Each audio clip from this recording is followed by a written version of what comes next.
बिस्मिल्लाहिर्रहमानिर्रहीम सल्लल्लाहु अलैहि वसल्लम। एक्सरसाइज नंबर 1.3 और लास्ट क्वेश्चन है इस एक्सरसाइज का, क्वेश्चन नंबर 5।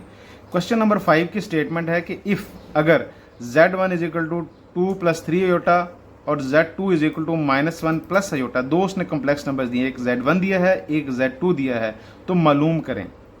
तो यहाँ पे आपने मालूम क्या करना है, इसके दो पार्ट्स उसने फाइंड आउट करने के लिए कहा है। तो उसने कहा है कि z1 और z2 को आप मल्टीप्लाई करें और उसका रियल हिस्सा वो बताएं क्या है। इसी तरह उसका im का मतलब है इमेजिनरी पार्ट है, आपने उसके बारे में बताना है कि उसका मल्टीप्लाई करने के बाद इमेजिनरी पार्ट क्या बनता है। तो इंग्लिश में भी स्टेटमेंट को हम एक दफ़ा रीड कर लेते हैं। तो स्टेटमेंट है if z1 is equal to 2 plus 3 iota, एक कम्प्लेक्स नंबर है, and z2 is equal to -1 plus iota, ये दूसरा कम्प्लेक्स नंबर है। Then evaluate real part of z1 into z2, यानी कि z1 और z2 दोनों कम्प्लेक्स नंबर्स को आप मल्टीप्लाई करें और उसमें जो रियल हिस्सा जो वैल्यू आ रही है वो आप लिखेंगे। इसी तरह जो सेकंड पार्ट है z1 और z2 को मल्टीप्लाई करेंगे तो उसमें से जो इमेजिनरी पार्ट है आप उसको सॉल्व करेंगे। तो अब इस क्वेश्चन के दो तरीक़ेकार हैं।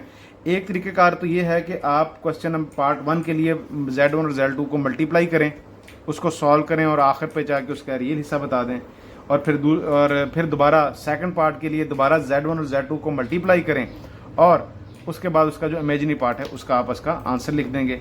या फिर ये तो एक तरीका हो गया जिसमें आप एक ही मल्टीप्लिकेशन को दो दफ़ा लिखेंगे, या एक ही दफ़ा मल्टीप्लाई करें और आखिर पे हम उसका पार्ट 1 में आंसर लिख देंगे रियल हिस्से का और पार्ट 2 में उसका इमेजिनरी पार्ट का। तो मैं पहले वाला पार्ट उसमें अलग अलग इसकी मल्टीप्लिकेशन करूंगा ताकि अगर क्वेश्चन अलग भी आता है तो आप उसको अलग सॉल्व कर सकें। तो सबसे पहले मेरे पास है एक्सरसाइज नंबर 1.3 और क्वेश्चन नंबर आपके पास है 5।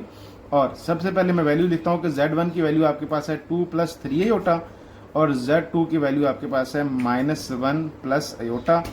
दो चीज़ें निकालने को कहा गया है, real part of z1 z2 और सेकंड पार्ट उसने कहा imaginary part of z1 z2।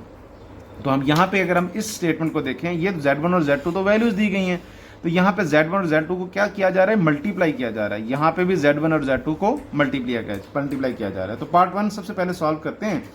तो पार्ट 1 सॉल्व करते हैं हमारे पास। तो मेरे पास है z1 और z2 को मल्टीप्लाई करना है, तो z1 और z2 मल्टीप्लाई करेंगे तो z1 की वैल्यू है 2 प्लस 3 अयोटा और मल्टीप्लाई करेंगे -1 प्लस अयोटा। ये z1 कम्प्लेक्स नंबर है, ये z2 कम्प्लेक्स नंबर है। बारी बारी हम मल्टीप्लाई करेंगे, 2 को 1 से मल्टीप्लाई करेंगे तो -2, 2 को अयोटा से जरा मल्टीप्लाई करेंगे 2 अयोटा।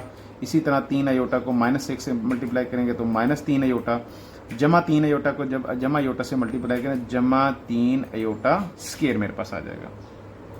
सॉल्व करते हैं, -2 प्लस 2 अयोटा -3 अयोटा। अभी इसको आखिर में हम इकट्ठा करेंगे, +3 अयोटा स्क्वायर की वैल्यू आपके पास क्या आ गई, -1 आ गई।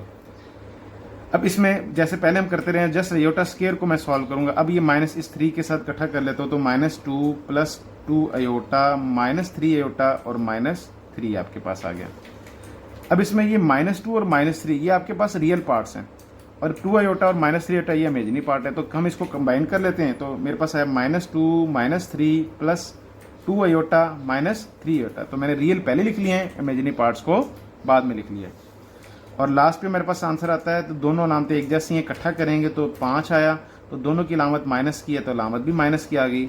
यहाँ दोनों रकमें मुख्तलिफ अलामतों की हैं तो 2 और 3 का फ़र्क होता है। 1 अयोटा, 1 लिखें या ना लिखें फ़र्क नहीं पड़ता।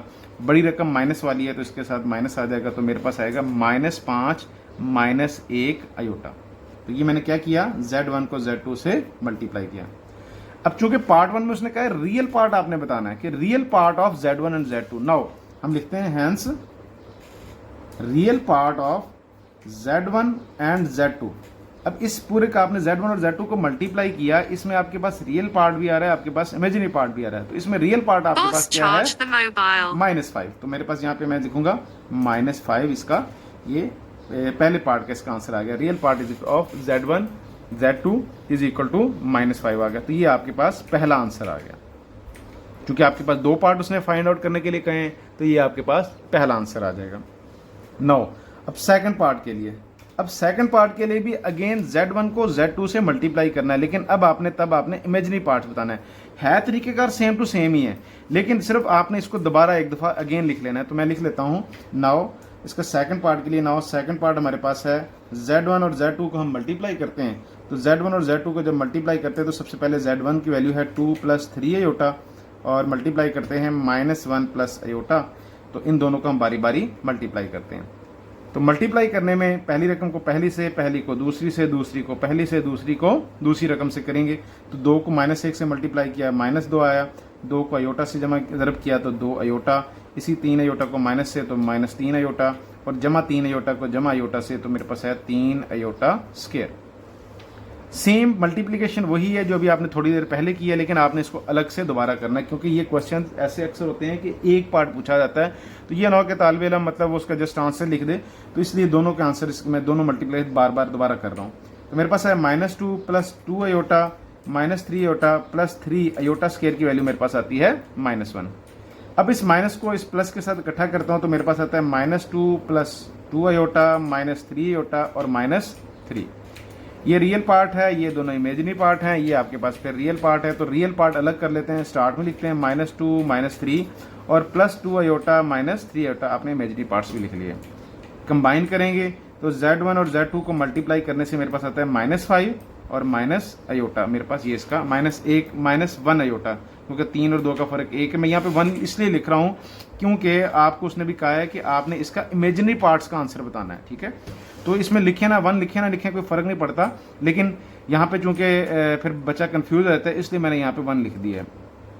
अच्छा, अब उसने स्टेटमेंट सेकंड पार्ट में उसने की है कि नाहंस जो उसने डिमांड की है, उसने कहा imaginary part, I am imaginary part of किसका, Z1 एंड Z2 का। Z1 और Z2 का आपने मल्टीप्लाई किया, उसका इमेजिनरी पार्ट बताना है जिसमें अयोटा आ रहा है। तो वो इमेजिनरी पार्ट जिसमें अयोटा आ रहा है वो उसके साथ क्या लिखा है, इमेजिनरी पार्ट में क्या वैल्यू है, -1। तो ये मेरे पास इसका आंसर आ जाएगा, ठीक है जी। अब देखें, आपने जब क्वेश्चन स्टेटमेंट उसका आपने मल्टीप्लाई किया, यहाँ पे भी -1 -5 -1 अयोटा आया, -5 तो आप एक दफ़ा भी लिख सकते थे कि ये रियल पार्ट का आंसर है ये, तो लेकिन आपने कोशिश करनी है कि जब रियल पार्ट निकालना है मल्टीप्लिकेशन अलग करके अलग लिखें, और इसी तरह जब सेकंड पार्ट निकालते हैं तो मल्टीप्लिकेशन करने के बाद इमेजिनरी पार्ट की वैल्यू, जो इमेजिनरी पार्ट वाला हिस्सा है उसकी वैल्यू आप लिखेंगे। तो इसी आपका सेकंड आंसर आ जाएगा। और इसके साथ ही आपका जो एक्सरसाइज 1.3 का क्वेश्चन नंबर 5 है वो भी कंप्लीट हो गया, और एक्सरसाइज 1.3 वो भी यहाँ पे कंप्लीट हो गई। अस्सलाम वालेकुम।